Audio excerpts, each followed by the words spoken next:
pwede rin. Ano po ang mga lugar yung madalas ninyong puntahan? So, tignan niyo po ang mga daily routines nyo, weekly routines, or monthly routines nyo. Saan kayo pupunta?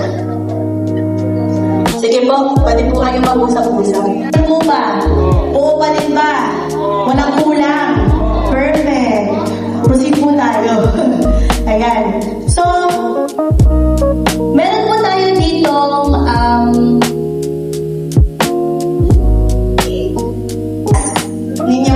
Sa school naman ito natin naturo. restaurant? Talaga naman. Sana all. Dito naman kaya. School, kasi lahat kayo ay students. School. School din. Ano? Naaral. Dito. Kami. School. Madalas kayo sa school. And work. So, dito po. Sa church. Dito naman. Ha? Sa dog. Talaga? Sana all naman kayo. Ayan, so yung mga sample mo na lugar na yan. Titignan natin, no? Kung paano kaya natin sila ilulungin out. Kasi syempre madalas kayo dyan eh.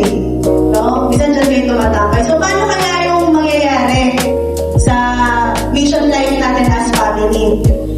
So discuss ko lang po ng konti, no? Na napakarami po kasi misconception sa isang mission. Sino po dito may kilalang missionary? Hala, wala ko yung kilala. Yung katabi nyo, missionary yan. Tignan mo yung katabi mo. Missionary yan. Bakit? Kasi meron siyang mission. Madalas kasi ang misconception natin, iniisip lang natin na ang mga missionary ay yung pumupunta sa mga probinsya. Nire-reach yung mga lugar na wala akong pagkakakilala sa Lord. Pero, Mighty One International Christian Ministries, lahat po ng members ng church ay missionary. Amen po? May question po sa end ng video sa mga nakapanood po. Ano po yung question? Is your household a lighthouse? Sino po dito ang nakakita na ng lighthouse? I am. Sino po ang nakasakay na ng barko? Ano po ang guide ng barko? Di ba yung lighthouse? O nakakita na po ang kapitan ng lighthouse, alam niya na may safe zone na. Tama po? And dun sa mga pictures po ng family, ano po yung nakita niyo sa table? Woods. Kandila? Lampara? Lamp? Ano po pinapakita ng video? Iwanan sa gilid. Maging liwanag sa dilim. Alam niyo po mga kapatid, tignan niyo po ang inyong mga sarili. Tignan niyo po yung liwanag na binigay ng Diyos sa inyo. Isa po ba yung lighthouse? Yes. Isa po ba yung lampara?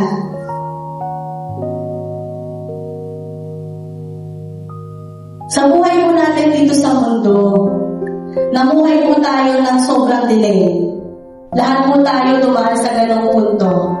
Wala naman po bigla na lang, wow, may liwanag. Lahat po tayo may darkest moment. Even our families have the darkest moment. But when Jesus came, nang dumating po ang Panginoong Jesus, ano po ang meron tayo? Liwanag. Tingnan mo naman yung katabi mo. Nagliliwanag ba yan? Tingnan mo ang sarili mo. Nagliliwanag ka ba?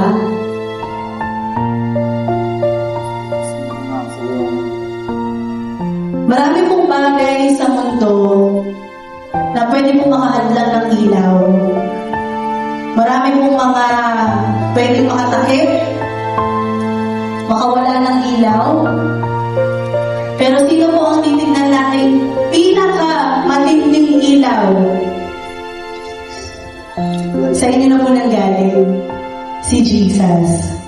So kung sa mga oras po na ito, may mga palakatan ko sa inyo na parang dumating kayo sa camp na to na ano bang gagawin ko sa camp?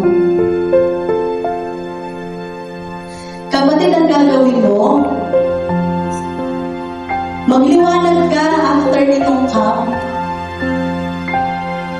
Maging lighthouse ka. Maging lampara ka. Kanina may mission field tayong mga sinulat. May mga drawing tayo. Nakita niyo kung saan kayo pwedeng pumunta.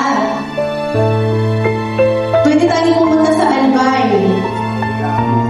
Tulungan natin ang simbahan nila.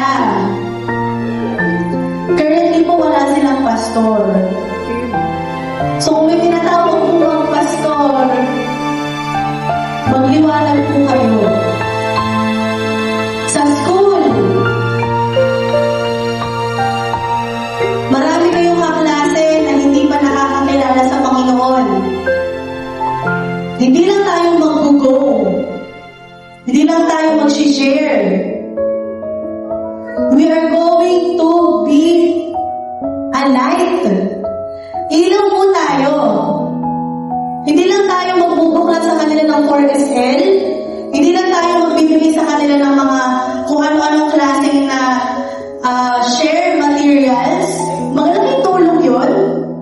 Pero mas malaking tulong at mas malaking testimony ang mismong buhay mo. Kaya kung gusto niyo pong mag-mission, magliwanag kayo.